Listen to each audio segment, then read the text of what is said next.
Üşüdür canımı ecenin küleğin, sıkılır boğazım, bükülür bileğim, kesilir nefesim, dayanır yüreğim. Döyülen kapıda ölümün özü var. Bakıram susarak ecelin yüzüne, o bakır yine de kapanan gözüne. Deyirəm gel apar, o susur ve bakır, o bakır gözüme, yüzüme yaş akır. Azalır ümidim, azalır sabaha, ağarır qara saç, əsir əldə daha.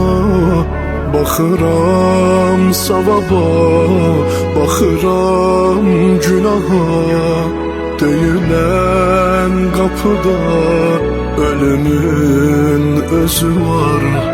Azalır ümidim, azalır sabaha, ağarır qara saç, əsir əldə daha.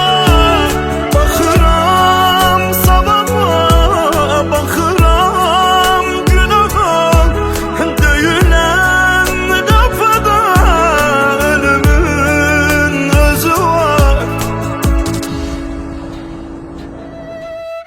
Üşüdür canımı ecenin küleğin, sıkılır boğazım, bükülür bileğim, kesilir nefesim, dayanır yüreğim.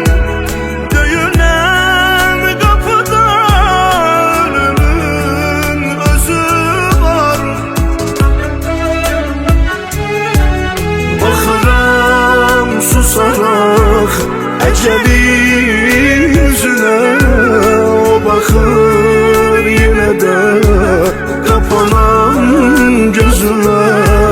Deyirəm gel apar, o susur ve bakır, o bakır gözüme, yüzüme yaş akır.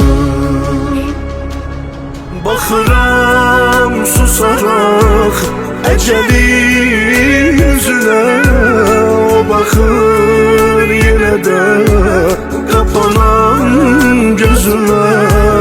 Deyirəm gel apar, o susur ve bakır, o bakır gözüme, yüzüme yaş akır.